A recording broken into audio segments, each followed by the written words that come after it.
Good morning, good afternoon, good night. It is a hot day here in Texas. My car says it's like 105 or something outside. Extremely hot, so I'm not gonna be outside too much. But today's video is a 10,000 mile review. I've been meaning to make this for a little bit. We're at like 11,000 miles right now. So we're gonna jump into the review. We're gonna start off with stuff that I don't like about the car, and then we're gonna get into stuff that obviously I love about the car and why I still have it. And then we'll talk about a little bit at the end what my plan is for this car and what we got on the way for it. And yeah, so let's jump into it. We're gonna be starting off with the interior stuff I don't really like about the car, and then we'll jump into stuff I like.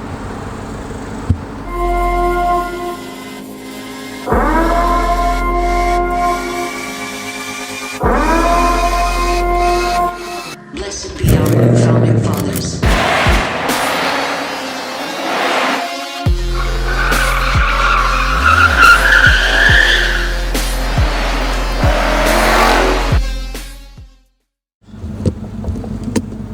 Alright, so like I said, it is hot outside. Right now it is 102 outside. And this heat needs to go away if we want to go out to Mexico. Don't want to overrun the car. But anyways, enough yapping. Let me get into what I don't like about the car. So, and this is going to be both base and premium. They both have this, and it has to do with the screens. It's not necessarily the screens, but I just wish there was a cover over top here. Help block out the sun. It doesn't get glares, but I mean, we're in the shade right now, so you can't really see.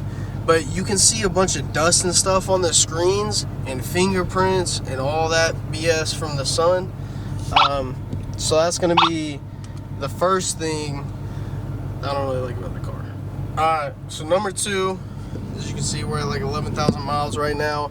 I would say maybe when I was around 9,000 miles, this screen moves just a tiny bit.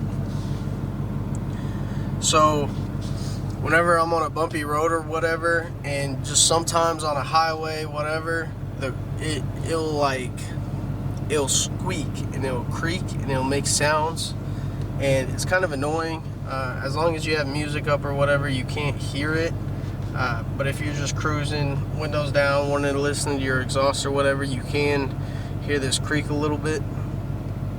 So, I mean, other than that, I don't really have any other complaints for my first 10,000 miles. The car is running great, as you guys can see from my Mexico runs.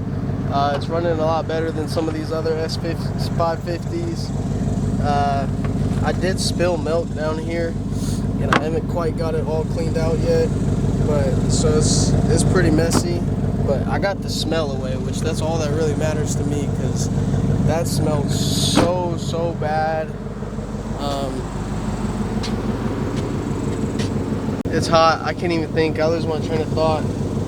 But what I do like about the car is, I mean, overall the entire interior, with the screens and everything, it doesn't really feel like a Mustang. That's the reason I was never really a fan of the Mustangs to begin with. Obviously they look nice, but as a car, I was never really a fan of the entire package. They added these screens in here, and this is kind of what sold me on it. So the screens are still working great, besides one minor thing. Just sometimes whenever you click the Mustang button to come to this main screen or whatever, change your exhaust tone, it takes a very long time to load. And then one other thing is sometimes connecting to the Apple CarPlay, it is very finicky. But that's just, I would say, every 15-20 times I get in the car, both of those are pretty slow, and I just turn off the car, turn it back on, or turn off your Apple CarPlay and turn it back on, and you get it to work. But besides those two things, the screens are working great. Having the map up here is pretty nice. I don't really know what this is, to be honest with you. Airbag or something? Yeah, that's the airbag. But they're running great. Another thing is, even though this is the base model and it's a little bit more plasticky in here, it doesn't have any creaks in the plastic yet. Maybe once I get around 40,000 miles, but overall the plastic on this entire thing is pretty well put together. I know the premium has a little bit of stitching here, but overall, just for the base model, it's a pretty nice interior. All of the plastic everywhere, I got foot scuffs and everything, but all the plastic everywhere doesn't creak, so that's nice to have, especially when you just want a cheaper base model or whatever, but you still want the GT. Front KA band. I don't see no popo. Alright, so by far, favorite things about this car is definitely going to be the looks, the way it just sits. I do have Steeda springs on it. If you guys haven't seen that video, I'll pop it up right here. But just overall, how the car sits, I'm planning on getting a wider tire in the back and then probably some spacers in the front. That way, one, I just hook a little bit better, and two, it just sits a little bit better.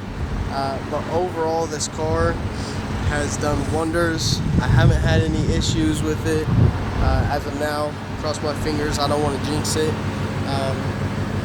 But yeah, the sound of a V8. I mean, I came from a VR30, which if you don't know is a Q60. Yeah, that shit, 700 something wheel horsepower. It was quick, but it sounded so bad. And I would even say that when I had the car. I mean, it was so raspy. So coming from that to a V8, and we're only 10,000 miles in, I love the sound of this car. And I'm planning on keeping it for a while. Make this quick for you guys. It's hot outside, so I'm trying to make it quick for me too. So let's jump into some of the things I've planned for this car. So I'm really, really impatient, and I just really want tuning to come out super bad. But obviously, if I say I want it to come out, it's not going to come out tomorrow. So right now, honestly, I'm just a sitting duck until that comes out. I did order headers that should be coming in.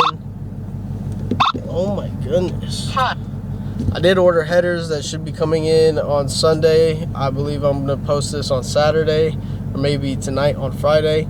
But headers should be coming in Sunday. I'll probably get those installed on Monday, and I'll make a video on that as well. But I don't want to go boost yet, just because I want to wait until you can tune the twin turbos or ProCharger officially comes out with their kit, and I want to see what those power numbers make, because right now the Whipple by far right now is the best option to go with, but I kind of do want to go ProCharge. I love the sound of ProChargers, and it's just overall a better boost for daily driving. So I am gonna boost the car, but I kind of want to push it NA first.